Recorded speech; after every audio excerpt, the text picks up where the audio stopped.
A començar, si vos sembla, en honor a l'hora i per respecte a la gent que heu arribat puntuals, anem a donar inici a la jornada. La resta que arriben, que se vagin incorporant, i los que estén de pie hablando, que se sienten en confianza.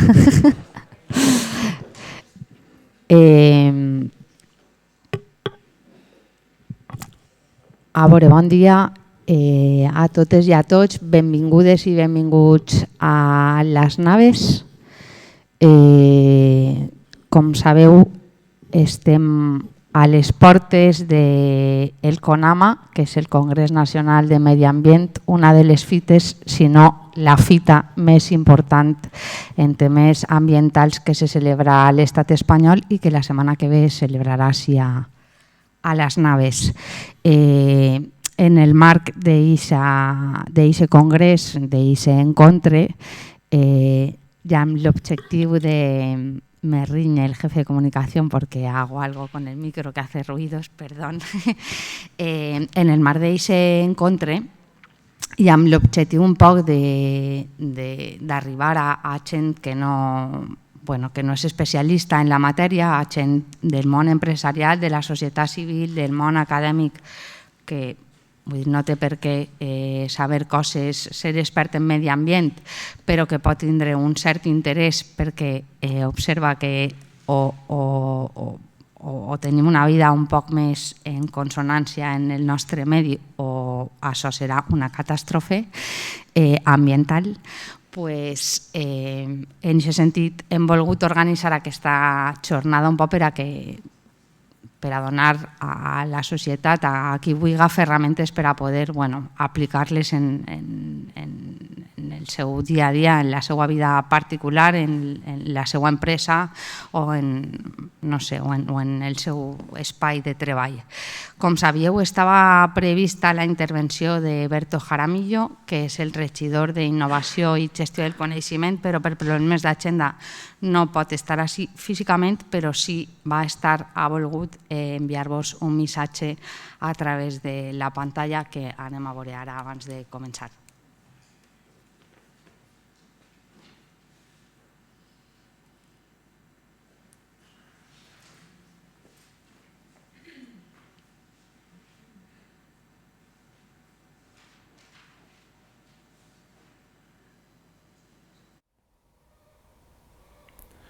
Bienvenidos todos y todas a Las Naves, bienvenidos al inicio de las jornadas del Pacto Local por la Innovación.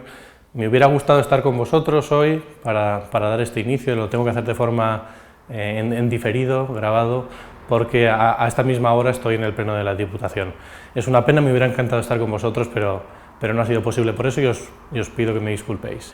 En esta jornada del Pacto Local por la Innovación hablaremos de cómo hacer ciudades más sostenibles, un tema que nos atañe a todos y que vamos a seguir trabajando los próximos días, también el día 27, 28 y 29, os recuerdo que tenemos el CONAMA aquí también en Las Naves, en la ciudad de Valencia, pero es muy importante para nosotros este Pacto Local por la Innovación y por eso estamos intentando que todos los agentes vengan, por eso estamos intentando renovarlo y dotarlo de más contenido, porque para nosotros el Pacto Local de la Innovación tiene que estar trabajado por todos y todas las personas que tienen algo que decir al respecto. Ya sin más, os dejo con los ponentes, es un orgullo para nosotros tenerles aquí.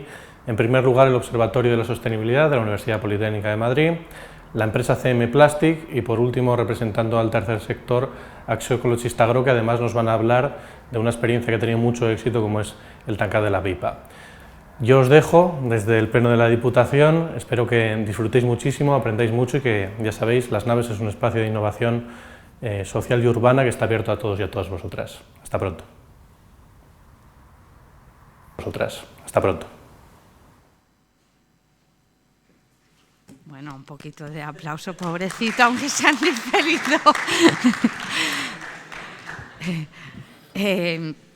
Bueno, com dia Berto, arrenquem la jornada amb la presentació de Raúl Estévez, que és biòleg, expert en Big Data i assumptes de sostenibilitat, ve d'una entitat que es diu Observatorio de la Sostenibilidad, abans Observatorio de la Sostenibilidad d'Espanya, conegut en el sector, especialment per els informes anuals sobre la sostenibilitat a l'estat espanyol que venen fent des de l'any 2005.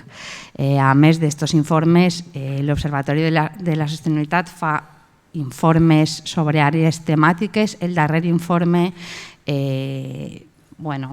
denuncia, no sé si decirlo así, o favore quines són les empreses de l'estat espanyol més contaminants, i hi ha un capítol en el que es parla de les empreses més contaminants a la Comunitat Valenciana. Si voleu, en la seva web podeu tindre més informació respecte a aquests informes.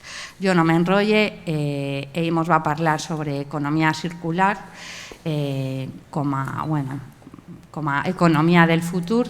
Li dóna pas i després ell deixarà un espai per a poder fer preguntes. Vinga, Raúl, tot tuyo. Moltes gràcies. ¿Funciona?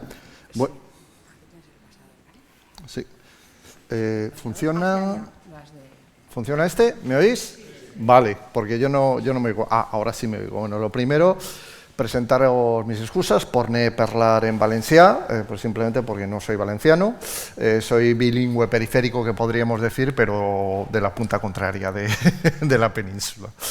¿De acuerdo? Entonces, bueno, simplemente primero presentarme. Como digo, soy biólogo, trabajo actualmente, formo parte de lo que llamaríamos el núcleo duro del Observatorio de Sostenibilidad, después de muchos años de trabajo en colaboración WWF España, en el sector también de la ingeniería ambiental, algunas de las empresas más grandes de este país. Y bueno, ¿quiénes somos el Observatorio de la Sostenibilidad? Pues básicamente somos una entidad básicamente sin ánimo de lucro, digamos privada actualmente. Trabajamos en colaboración muy directa con la Escuela Superior de Ingenieros de Montes, la Universidad Politécnica, con otro tipo de instituciones, y nuestro objetivo sobre todo es hacer metainformación, recopilar información de fuentes diversas, transmitirlas a la sociedad, básicamente la información referente a la sostenibilidad de nuestra sociedad, y hacérselo llegar. Básicamente, no somos una agencia de comunicación en el sentido de que nos dediquemos a dar información de un cliente, sino que nosotros generamos información a partir de integrar informaciones de orígenes ajenos, diversos, mezclados, y las transmitimos por todos los medios posibles, con colaboradores privados, públicos, quien quiera trabajar con nosotros. Entonces, el objetivo de esta charla es una charla que yo normalmente ventilo en 2 horas, aunque la verdad es que a mí el formato de clase magistral o de exposición teórica larga o hablando en plata chapa, no me gusta mucho. Así que lo vamos a hacer en media hora, que es el tiempo que me han dado, porque yo creo que es mucho más interesante lo que podamos discutir detrás. ¿De acuerdo? Entonces, conceptos muy rápidos. ¿Esto cómo va? ¿Dónde apunto? Ahí.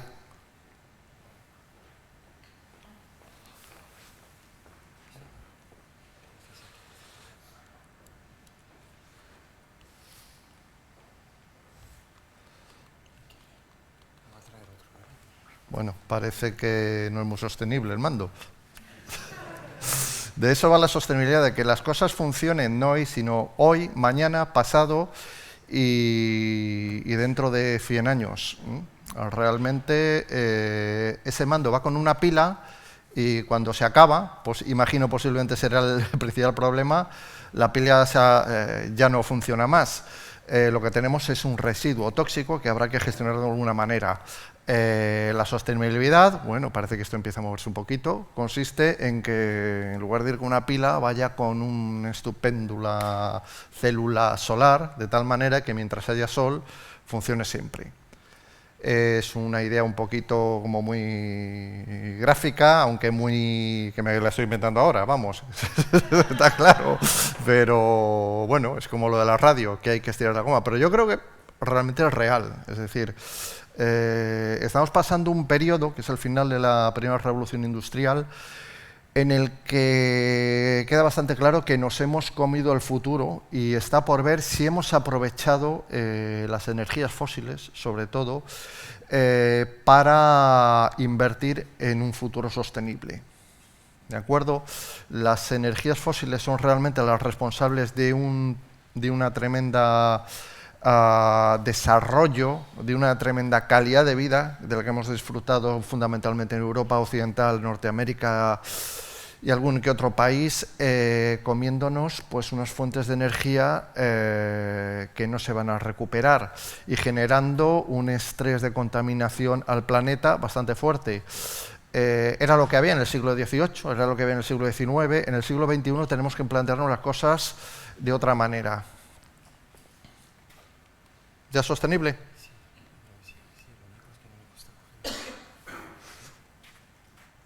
Vale.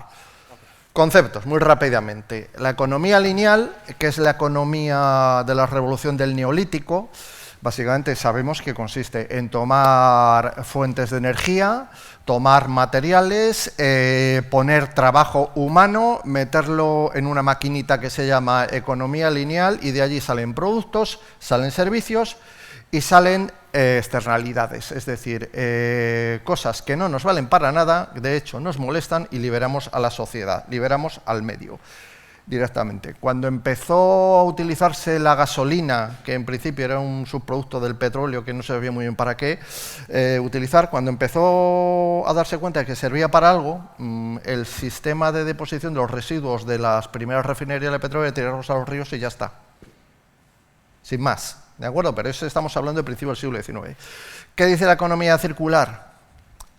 Pues es simplemente el principio de toda la vida de que las externalidades no existen.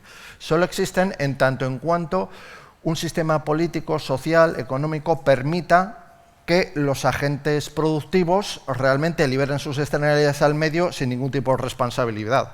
Eso, evidentemente, es la idea que tenemos que acabar. Siempre te dicen, pero es que si fabricar los productos que yo fabrico implica hacer la depuración, el precio sube. No, es que el precio de tu producto es más alto. Lo que no puedes hacer es cobrar un precio al consumidor y luego otra parte del precio repercutírselo en forma de contaminación o necesidades de depuración o otros impactos que son ya directamente no recuperables a la sociedad. Dice, oye, pero es que consumidores somos todos. Bueno, no. Consumidores es el que toma la decisión de consumir algo directamente. Es él quien tiene que pagar ese precio, no la industria, pero la industria debe internalizarlo. ¿De acuerdo? Entonces, es el principio de las 3 R's, es decir, reducir, reutilizar y reciclar. Fundamentalmente hay quien últimamente ya lo desarrolla en las 6 R's, bueno, algún día serán 9, yo qué sé, pero en el principio consiste en que tenemos que cerrar el ciclo, es decir, tenemos una producción, una distribución, un consumo, hay una fase de reutilización que depende fundamentalmente del consumidor en la medida en que él pueda darle otro, y una fase de reciclado que depende también del consumidor en tanto en cuanto los residuos de nuestras actividades de consumo están en manos del consumidor, no en manos del productor. En manos del productor estarán las externalidades de producción directamente. Es una idea bien sencilla, bien simple. La cuestión está en que es que o nos la creemos y hacemos que sea un compromiso político a todos los niveles, o no es que el desarrollo sea sostenible o no sea sostenible. El desarrollo es sostenible o no es desarrollo. Punto. Eso es lo que tenemos que meternos en la cabeza y que todo el mundo debe comprender. ¿De acuerdo? Entonces, ¿cómo hacemos? Pues la idea es hablar del... razón del paradigma económico, no sé si conocéis, el Producto Interior Bruto, que es Gross Domestic Product, lo conocemos todos desde hace ya mucho tiempo, y otras medidas que tratan de evaluar económicamente el funcionamiento de la sociedad. Uno de ellos es el indicador de progreso genuino. Entonces, ¿qué es lo que se ha visto desde los años 50? Esta curva muestra cómo, llegado un momento, por la teoría de los rendimientos decrecientes, a medida que va subiendo la intensificación del uso de un recurso, el beneficio, el rendimiento baja. Y aquí lo que vemos es que del año 1950 hasta 1990, bueno, es una gráfica un poquito vieja, pero sirve para lo mismo, el GPI ha ido bajando a pesar de la subida del Producto Interior Bruto. ¿De acuerdo? Entonces, objetivo de esto es la innovación. Herramienta fundamental para poder ir al desarrollo sostenible es la innovación. Y tenemos que entender que la innovación no es necesariamente inventar una pólvora en la sociedad de la comunicación. Innovación no es necesariamente conseguir la fusión fría. Innovación es hacer las cosas de forma diferente para conseguir resultados diferentes. Hay aspectos de innovación que evidentemente es investigación pura y dura de muy alta tecnología. Hay aspectos de innovación que son organizarse de forma diferente. Hay aspectos de innovación que es tomar las decisiones de forma diferente. Y hay aspectos de innovación que consisten en recuperar antiguas ideas y formas de hacer de antaño que funcionaban bien y darles una vuelta para que podamos implantarlas nuevamente. ¿De acuerdo? Bueno, todo esto... ¿De acuerdo? Bueno, una serie de puntos políticos a partir de los cuales del año 2000 ya empezó a hablarse de economía sostenible al más alto nivel político y a plantearlo como la necesidad de reorientar toda la economía europea en ese sentido. Bueno, quizá lo más interesante... En el año 2015, la Comisión Europea adopta un paquete de medidas para impulsar a Europa hacia una transición a la economía circular. ¿De acuerdo? Las principales dificultades de la economía circular, ¿cuáles son? Regulatorias, es decir, y esto sobre todo en una economía globalizada en la que nos hemos dedicado como consumidores de forma indirecta y los fabricantes a deslocalizar la producción industrial allende nuestras fronteras para bajar costes y para poder generar externalidades al medio en países donde es posible, es complejo. Es complejo una homogeneización regulatoria. Y el desastre de Bhopal en la India, que fue uno de los casos más sonados de esto, fue hace ya más de 30 años. Todos los conocemos el desastre de Bhopal, ¿verdad? Union Carbide, que todavía no ha pagado por ello. Bien, problemas económicos.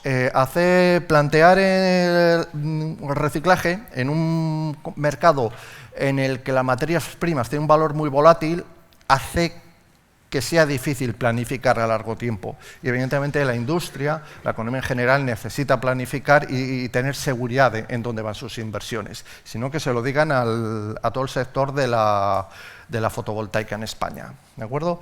Aspectos técnicos. Pues esto es tan sencillo como investigación y desarrollo, y sobre todo investigación. ¿De acuerdo? Un país que no investiga es un país que está condenado a estar siempre en la cola. Y bueno, esto lo sabemos desde hace el siglo XIX o invertimos en investigación, pero no para sostenibilidad, sino para todo, no vamos en una parte. Y luego, evidentemente, resistencias sociales. Hay grupos de personas que tienen derecho a la dignidad y a un futuro coherente que ven lesionados sus intereses cuando se plantean cambios. Eso va a ocurrir siempre. Hace poco hemos recibido la noticia del cierre de 2 centrales térmicas, las 2 que tenía Iberdrola, que todavía quedaban. ¿De acuerdo? Evidentemente hay alguien que lo ligará, pues si cierran las centrales térmicas, no van a cerrar, porque entonces se van, los mineros españoles se van al paro. Primero, esas centrales térmicas no consumen carbón español. El carbón español es muy bituminoso y tiene un consumo muy reducido, pero la reconversión y definitivo abandono del carbón va a generar, evidentemente, resistencias y problemas en las comunidades muy centradas en el monocultivo. Y como este caso, hay muchos, ¿de acuerdo? Y no debemos ser frívolos a la hora de valorar las necesidades de un minero que ha echado 20 años en una mina. ¿De acuerdo? Pero hay que ser coherente. Evidentemente, mucho más fuerte es cuando hay determinadas corporaciones o grupos de interés que en el fondo es algo bastante anónimo, que a los que determinado modelo de economía no les viene bien. Y en una situación en que la economía de Europa está muy, digamos, financiarizada, en lugar de industrializada, pues estos son problemas. Estos son problemas que existen, dificultades y resistencias lógicas. ¿Qué es lo que se necesita para superarlo?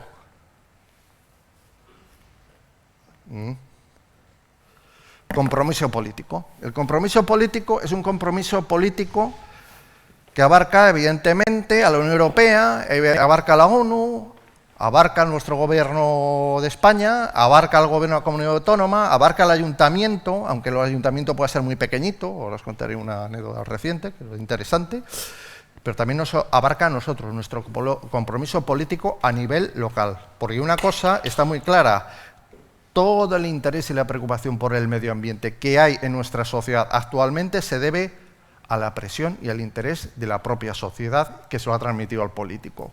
Normalmente el político de turno es reactivo ante las demandas sociales. Entonces, son pequeños pasos que tenemos que dar cada uno, pero que si no los damos, evidentemente no pidamos peras al olmo a quien está por encima. Pero es un compromiso político. El compromiso político consiste en un momento determinado decir qué es más importante. Conservar la salud de nuestros ríos o mantener una planta papelera por sus puestos de trabajo. Eso son decisiones políticas, es decir, qué es prioritario.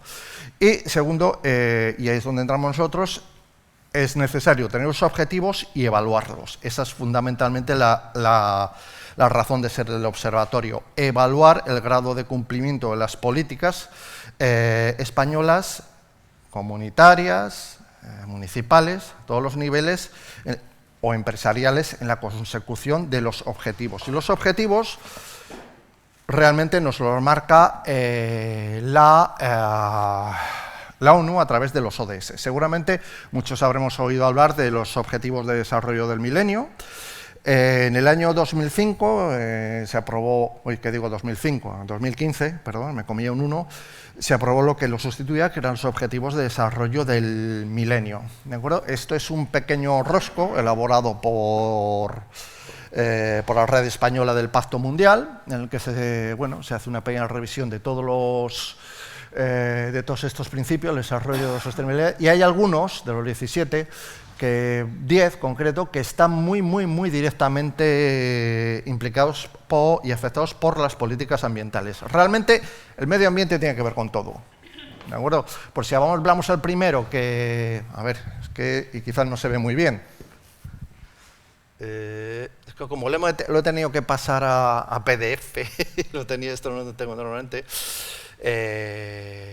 Bueno, el 16, por ejemplo, que es justicia social y similares, y transparencia gubernamental. Eso evidentemente está afectado. O sea, uno de los aspectos más importantes de la sostenibilidad es la transparencia en el gobierno. Pero, ¿tiene que ver con el medio ambiente? Mucho. ¿Es necesario para el medio ambiente? Sí. Pero no es lo que debemos llamar innovación. Entonces, si os parece, vamos a hacer un rápido repaso, fugaz, lo sé, pero no hay más tiempo, sobre algunas de las líneas de innovación más interesantes que yo veo con respecto a estos 17 objetivos. ¿Os parece? Vale, contestadme.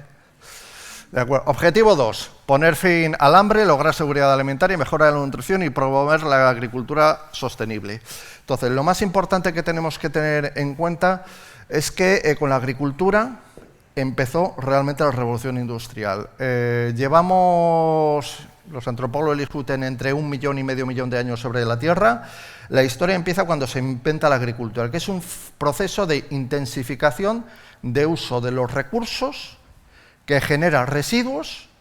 Esto ya lo generaba hace 5.000 años en Sumeria, y a lo largo del tiempo hemos ido cogiendo más tierras, cogiendo más recursos, agua, simplificando el sistema ecológico que tratamos de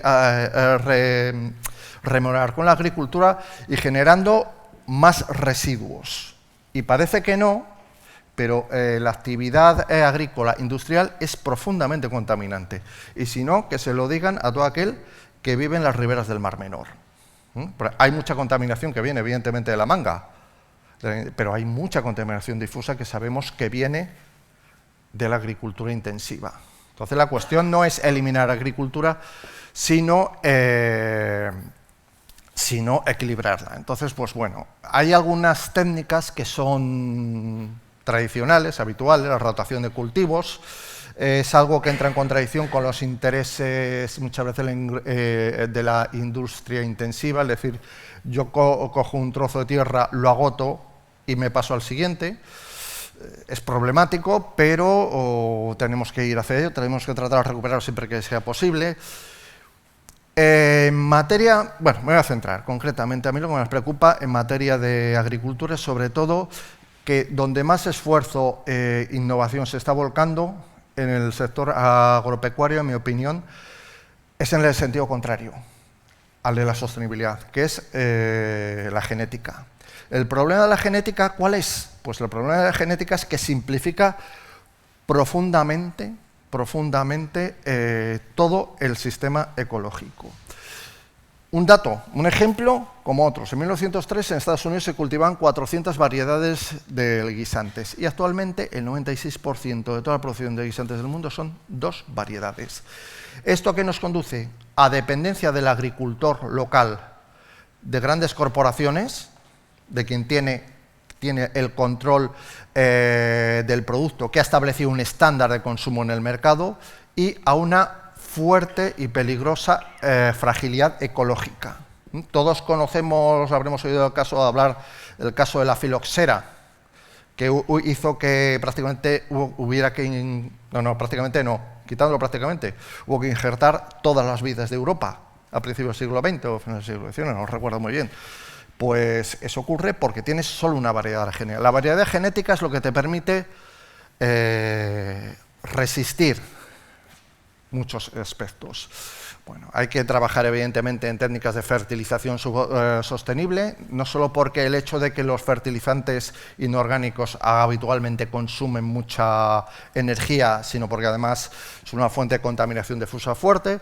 Es importante, en mi opinión, tratar de recuperar el pastoreo, sobre todo en zonas agrícolas marginales, donde un pastoreo bien gestionado, intentemos evitar la cabra, porque tiene unos problemas importantes sobre la reforestación, puede permitir una recuperación de esas tierras a nivel de producción primaria. Es bastante importante. Y es una profesión que se está extinguiendo. Entonces, debemos buscar instrumentos, y eso es innovación, que hagan atractiva esa salida profesional. ¿De acuerdo? Es complicado.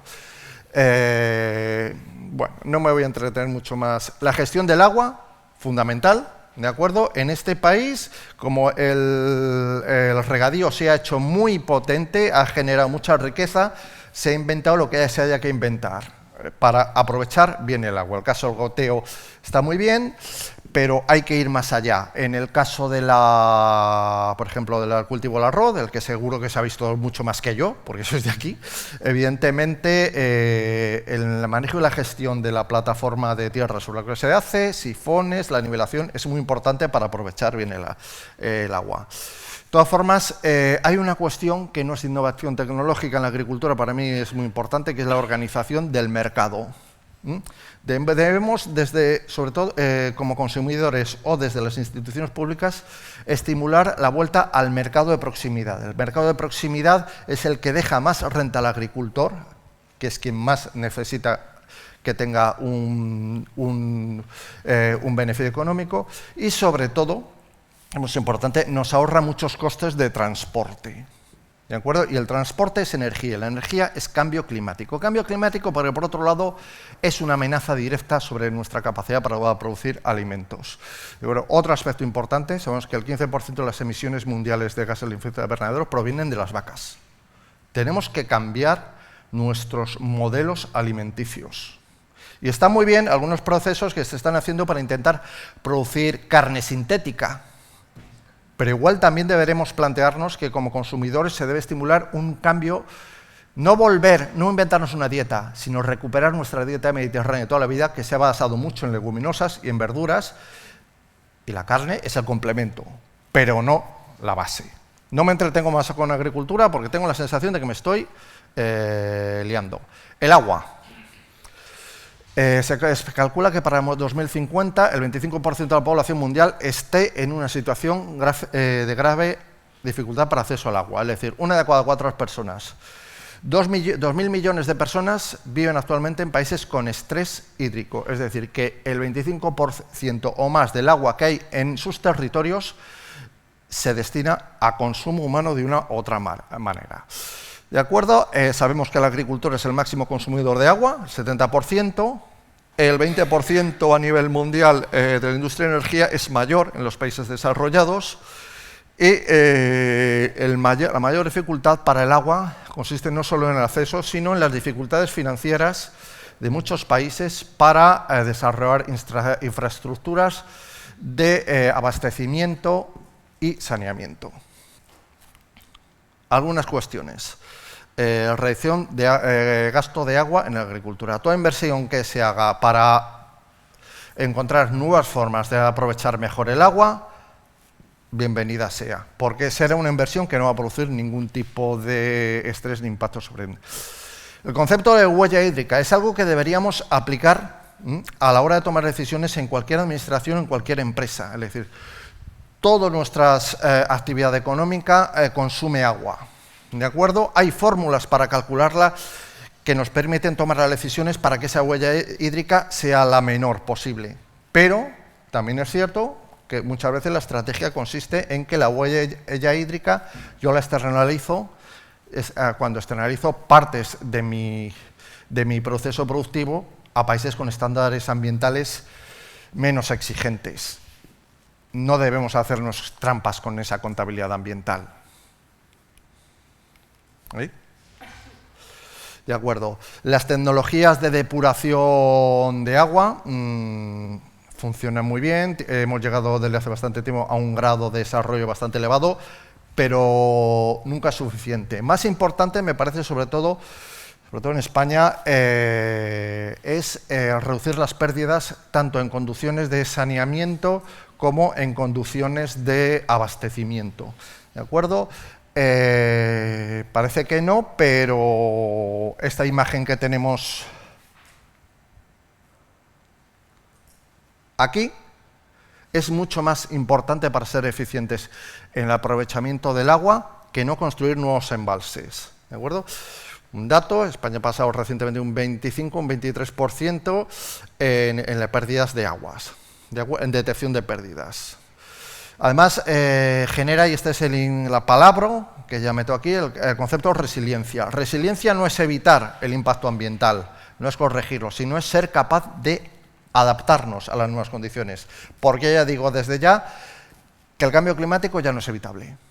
Lo siento mucho, porque a mí también me afecta, evidentemente, pero podremos adaptarnos y podremos reducir su severidad.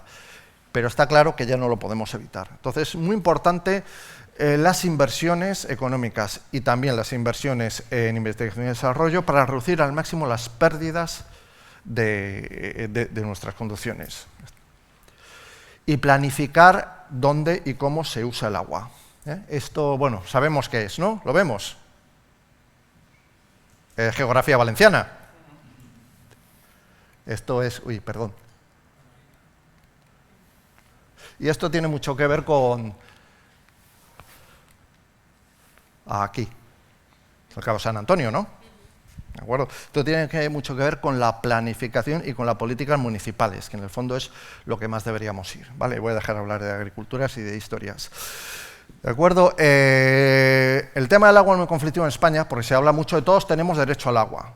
Todos tenemos derecho al agua, sí, y nos lo dice nuestra Constitución, pero no confundamos tengo derecho al acceso privativo al agua, de los usos privativos al agua, es decir, a beber, a lavar, a asearme, a tener agua para lo que necesito, a que tenga derecho a que la sociedad se endeude para llevarme el agua a mí donde me dé la gana.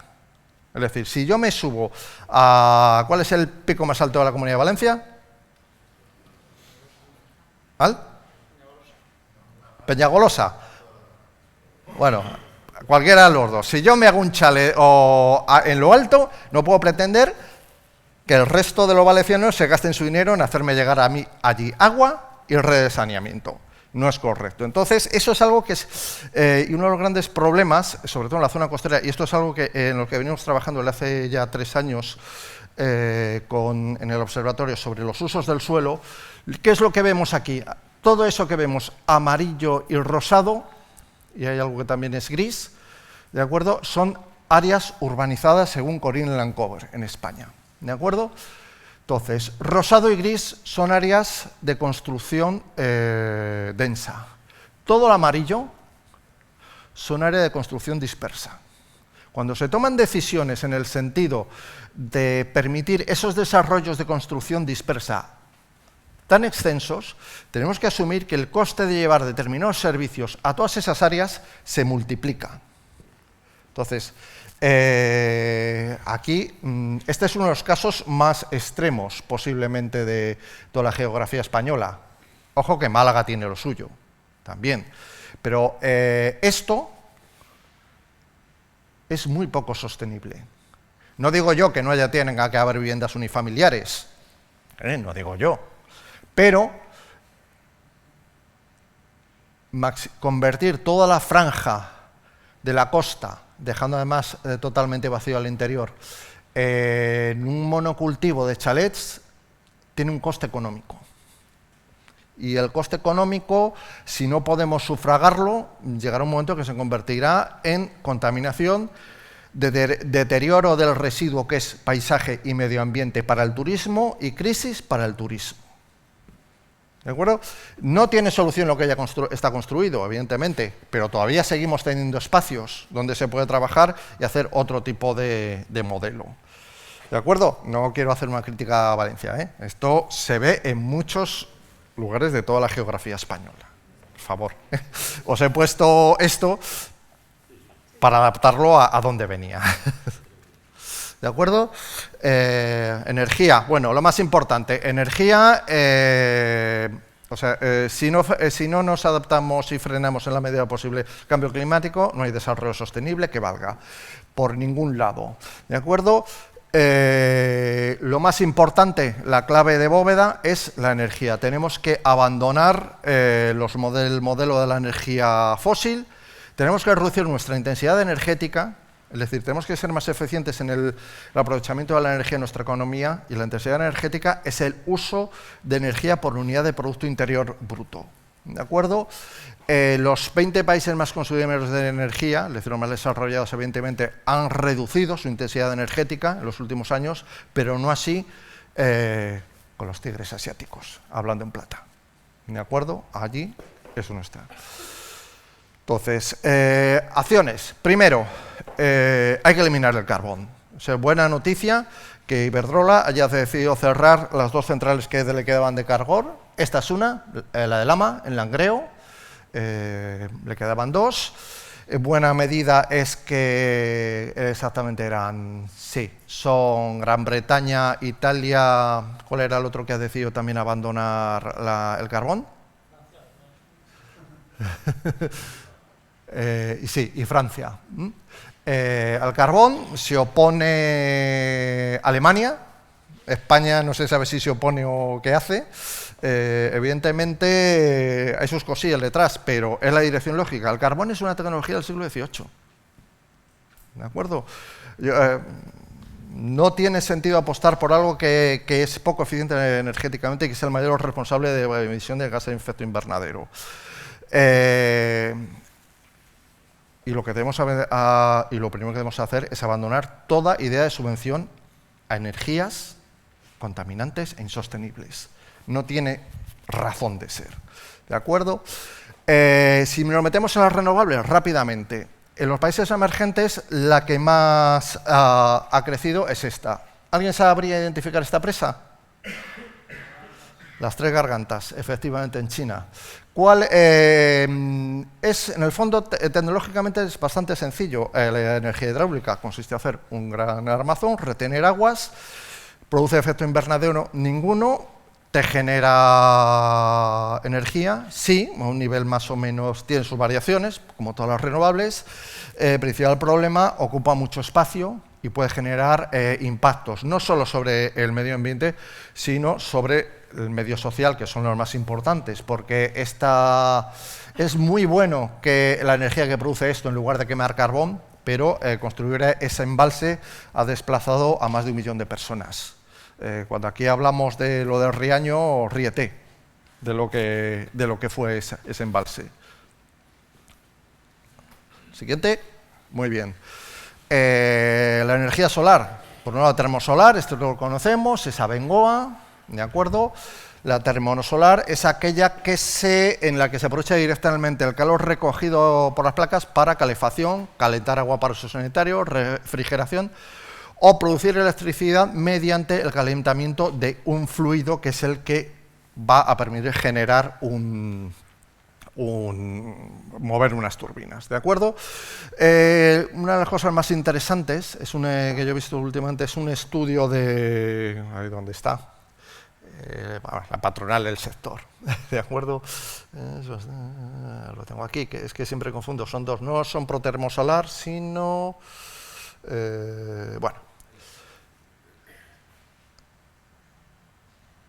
Bueno, es un pequeño informe donde se identificaban en toda España 120 empresas de tamaño mediano y grande, sobre todo el sector alimentario, que podrían reducir muchísimo sus emisiones, prácticamente llevarlas a cero, cambiando el uso de fósiles por energía termosolar, instalaciones domésticas. Es decir, el tema de la producción de la energía solar es que el sol cae en todas partes. Hay instalaciones que son interesantes a la hora como esta, la de Abengoa, aparte de sus rollos financieros, para producir energía para vender, pero es muy interesante que determinado volumen tipo de empresas, sobre todo con temperaturas entre 100 y 400 grados centígrados, les vendría muy bien una pequeña instalación doméstica para sus procesos. Se evitarían un consumo, se evitarían generar efecto invernadero y ahorrarían dinero. Y este es un estudio que no es, bueno, ya me veré, no sé, ni lo veo ahora, no es Protermosolar, es la otra.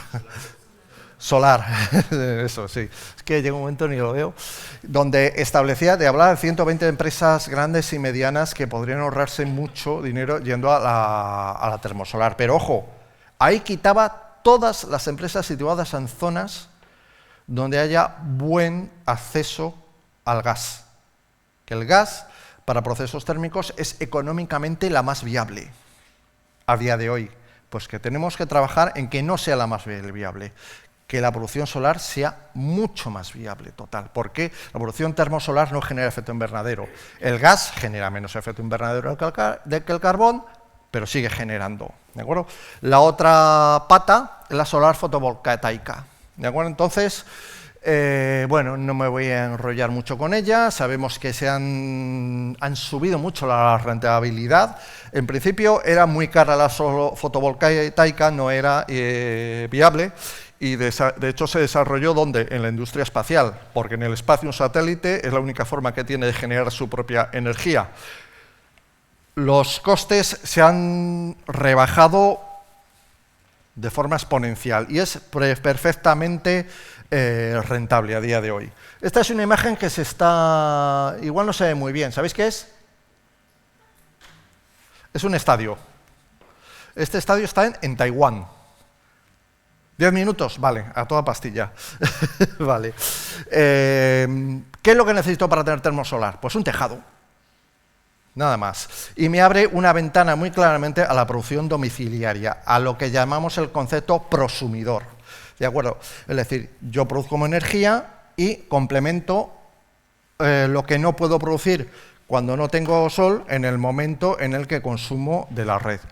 Claro, aquí entramos ya con el problema de la regulación española, el impuesto al sol, el déficit de tarifa y todo eso que se dice. Pues vamos a ver, el impuesto al sol es posiblemente una de las medidas más antisostenibles que se haya podido tomar a nivel político en los últimos 20 años en este país.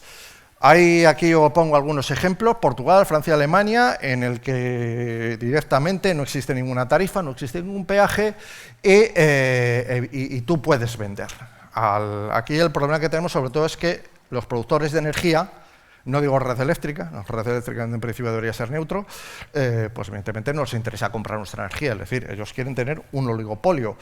Es una carrera que van a perder, pero cuanto más tiempo tardemos en que pierdan esa carrera sí o sí, más tarde estaremos en donde tenemos que estar. Hemos pasado de ser la potencia mundial número 1 en I+D, en investigación de energía eólica y solar, a que los alemanes, que algo de viento tienen, pero en sol nos pasan, no tienen no tienen nada, nos habían pasado por encima en apenas 3 años.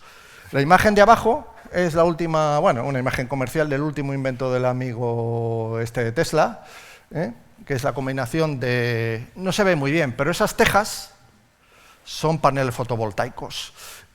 Y eso, combinado con la batería nueva que ha desarrollado, la desarrolla a base de investigación más desarrollo, el amigo de Tesla, pues te pueden permitir generar una vivienda totalmente aislada de consumo eléctrico externo. Problema a día de hoy es que evidentemente es bastante caro. Y comprarse un Tesla como coche, pues es caro. Ahora, ¿cuánto costaba un teléfono móvil en los años 80 y cuánto cuesta ahora?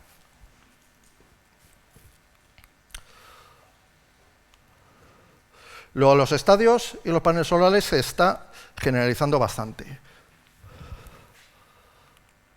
Voy a ir muy rápido.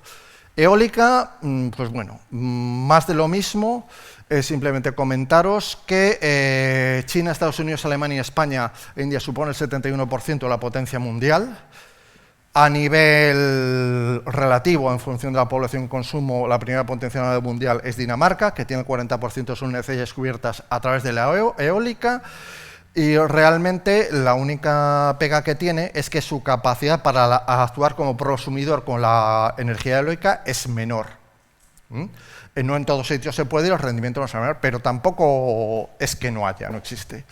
Por debajo, bueno, la energía maremotriz, que se llama, bueno, la vemos debajo y, bueno, consiste en lo mismo que los molinos de abajo, pero lo pones en el agua. Está bastante menos desarrollado. Biocombustibles, en 2020 se calcula que Europa será el 10% de la energía de transporte. Los biocombustibles tienen dos defectos, que siguen generando efecto invernadero, siguen generando gases y además suponen una competencia fuerte sobre la agricultura y la actividad forestal, y eso puede poner en problemas la seguridad alimentaria. En algunos países está siendo problemático ya. La geotermia es una gran desconocida y es una de las grandes fuentes de energía renovable que hay. No es porque la recuperemos, sino porque es absolutamente estable. Siempre está allí y no falla. Simplemente un cálculo, os digo, no me voy a entretener mucho con ello. Esto es una planta de producción de energía geotérmica, ¿de acuerdo? Para vender a la red. A nivel domiciliario, una instalación de energía geotérmica para una vivienda unifamiliar está actualmente entre 25 y 30.000 euros. ¿De acuerdo? Necesitas un patio, un jardín y profundizar, me parece que 30 metros, para conseguir calefacción y aire acondicionado para ti. Directamente, esto es algo difícil, que tiene sus dificultades en vivienda preexistente, pero es muy interesante para vivienda nueva. ¿De acuerdo? Y me dijeron lo que supone, te gastas 25.000 euros y no vuelves a pagar ni gas, ni electricidad, ni gasoil, ni nada que lo fundó. En Australia se están haciendo experiencias incluso para bombear agua del mar y además de sacar energía, sacas agua destilada, porque al hervir os recoges agua.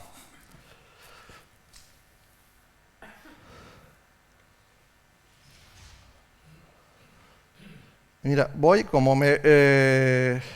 a ir al tema que más me interesa. Las ciudades, directamente, si os parece bien, ¿de acuerdo? Lograr que ciudades y asentamientos humanos sean inclusivos, seguros, resilientes y sostenibles. Sobre todo, movilidad, lo primero. La imagen de arriba es Copenhague, la imagen de abajo es Saigón. Vietnam, 95 millones de habitantes y 62 millones de motos. No hay más fuente de energía eléctrica que la térmica. ¿De acuerdo? Y menos mal que van en moto. Por si fueran 65 millones de coches, que no es que sean malos los vietnamitas, son pobres, tienen menos dinero que nosotros, pero nosotros gastamos per cápita mucho más que ellos.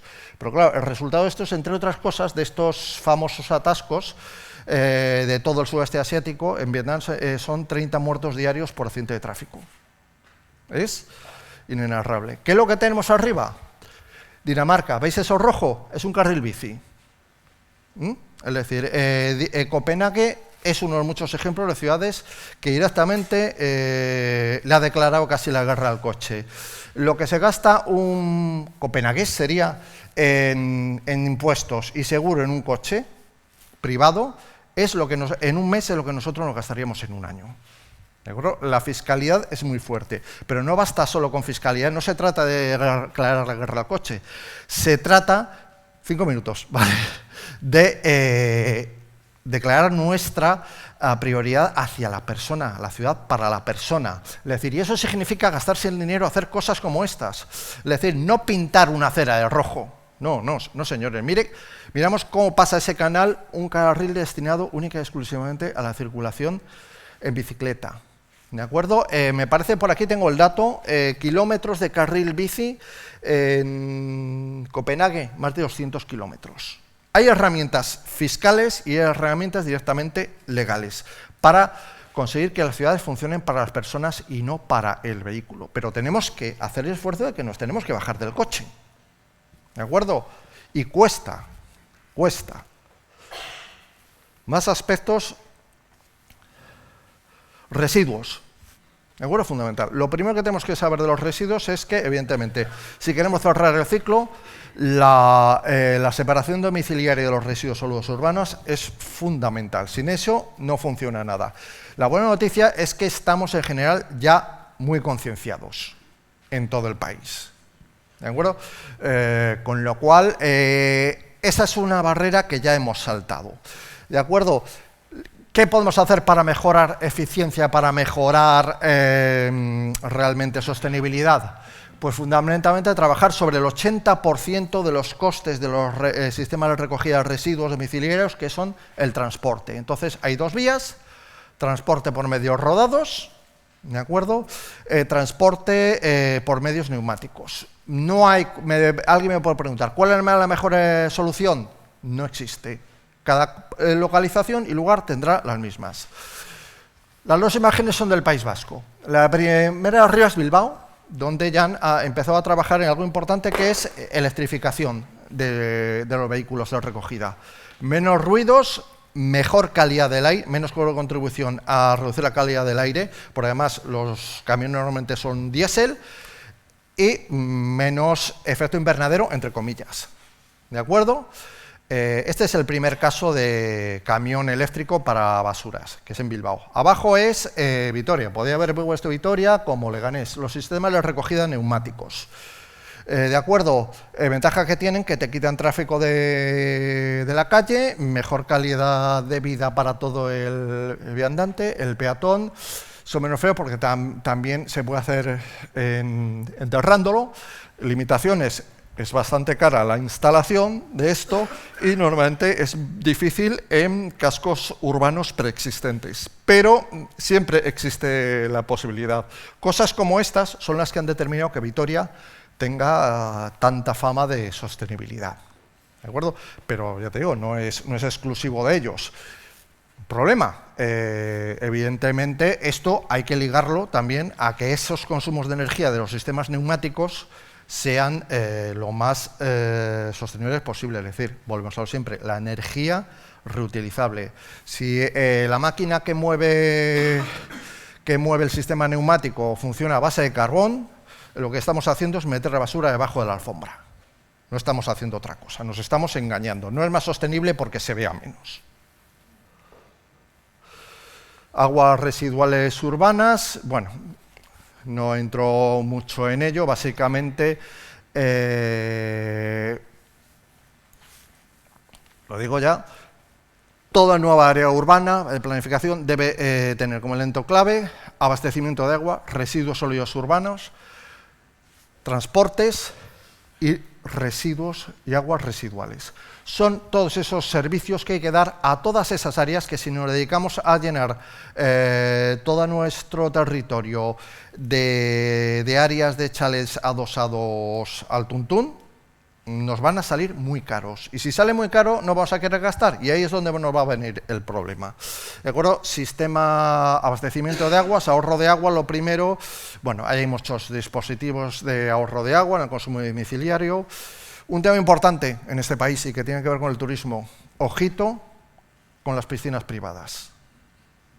Hay momentos en los que en determinadas localizaciones, y a Madrid le ha pasado, habría habido que plantear que no se llenan las piscinas privadas este verano. Y no ha habido valor político para plantearlo. Hubo suerte en un par de años en Madrid. ¿Os suena el concepto casa pasiva? Una casa, bueno, está desarrollado, sobre todo en Alemania, está muy orientado a conseguir mucho sol, mucho calorcito, un buen aislamiento, de tal manera que la casa no necesite consumos energéticos desaforados en materia de calefacción y aire acondicionado, fundamentalmente. Básicamente son innovaciones en construcción, ¿de acuerdo? El estándar casa pasiva, bueno, nos habla de pasar de 100 kilovatios por hectómetro metro cuadrado a 15.100, como que me ha quedado pegado, no lo leo bien, kilovatios hectómetro cuadrado, no me hagáis caso, yo creo que ahí me he equivocado cuando lo escribo. Básicamente es aislamiento, sistemas de ventilación que mueven el aire de tal manera que la vivienda conserve el calor o el frescor. ¿De acuerdo? Esto combinado con una geotermia domiciliaria es una maravilla, pero claro, es fácil plantear una vivienda nueva. En viviendas usadas, en casco urbano maduro, esto es algo que habrá que desarrollar mucho. Alumbrado público, vayamos al LED.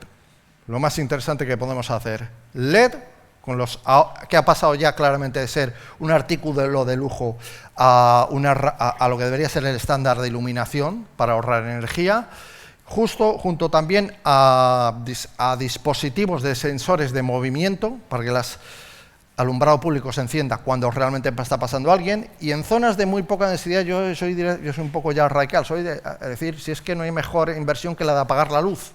¿De acuerdo? Yo soy de la Galicia rural, profunda, y a mí poner 3 farolas públicas toda la noche para alumbrar un punto en una carretera en la que hay 2 casas, pues a mí me parece que tampoco hay necesidad. Paisajismo, jardinería sostenible. España realmente es el punto de origen histórico de la xerojardinería, lo inventaron los árabes cuando estuvieron aquí. Básicamente es elección adecuada de especies ornamentales, sistemas de riego muy eficientes, diseño del jardín para que todo conduzca a la retención de todo el agua y uso directamente de elementos que no consumen agua. Cada vez se ve más, pero hay que extenderlo. Estos son piedrecitas blancas, quedan muy bonitas. No estamos en la Inglaterra de Shakespeare, no tenemos que meternos en la cabeza que un jardín bonito es un jardín con mucho césped. Por además no es nuestra realidad. Esto es algo que estamos a punto de sacar, Esto la he metido nueva, bueno, para que veáis, ¿de acuerdo?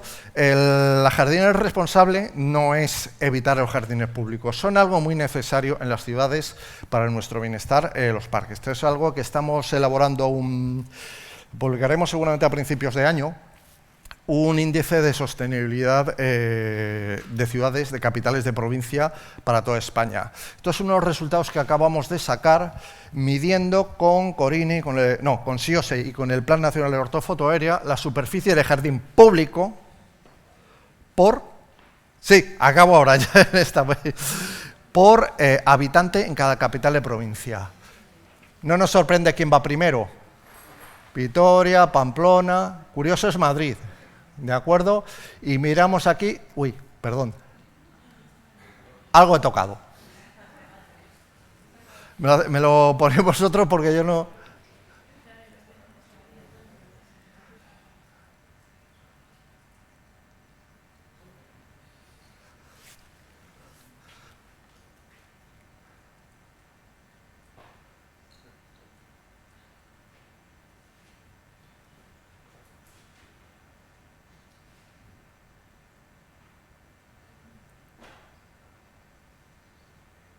Ahí, sí. No, sí es así. Vamos a acabar ya, por si no en par me tiro algo a la cabeza. Porque os llamará la atención. Bueno, no es que Valencia esté muy... Estos son superficies de jardín, de todo tipo de jardín, siempre que sea público por habitante. No sale Valencia muy a la cabeza, la verdad. Tampoco esto es la verdad absoluta, es decir, hay ciudades, hay un caso muy claro que es el de Palma de Mallorca, a ver si veo por dónde estaba,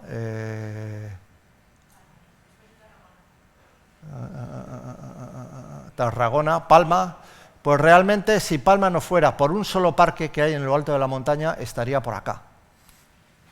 Le pasa un parque muy grande, estilo la Casa de Campo de Madrid, le proporciona una superficie por habitante muy grande. El problema es que la sostenibilidad no es solo de que haya superficie, la sostenibilidad, la calidad de vida, que es también que esa superficie esté bien disponible y distribuida a lo largo del territorio para que no tengas que coger el coche para disfrutar de una zona verde. Entonces, alguien me dice, ¿en Madrid también puede pasar? Bueno, sí. La Casa Campo es lo que es unas 1000 hectáreas, pero Madrid tiene en total algo así como 6000. Si quitamos la Casa de Campo se pondría por aquí, no se pondría mucho más allá. Valencia, no sé por qué, la verdad me sorprendió que salieran unas superficies, esto es el número de habitantes por hectárea, ¿de acuerdo? Es decir, ¿que por qué? Seguramente igual me lo podéis decir vosotros, ¿de acuerdo? Este es simplemente un ejemplo del trabajo que hacemos. Esto forma parte de un estudio sobre sostenibilidad centrada en los 17 ODS a nivel de capital de provincia que vamos a hacer, vamos a publicar y vamos a dar un premio a las ciudades que consideremos más sostenibles. Un premio no va a ser económico, evidentemente, no podemos, en los próximos meses. Nuestro objetivo es hacer este tipo de trabajos y hacerlos conocer. Y como en par me va a tirar un ladrillo en la cabeza, acabo. ¿Ahí te puedo hacer turno de preguntas o no? A ver, si os parece, como Raúl nos va a acompañar hasta el final de la jornada, un poco por respeto a la hora y para que no os desmayéis, lo dejamos aquí un momento, salimos, tomamos un café y al final, también por si el resto de ponentes se tienen que marchar, al final hacemos la ronda de preguntas, ¿vale? Podéis salir, tomar un cafelito, comer un croissant y dentro de 20 minutos yo os llamo y seguimos, ¿vale? Puedo contestar preguntas allí también, ¿eh? Exactamente. Vale, porque es que Gracias. me enrollo y no...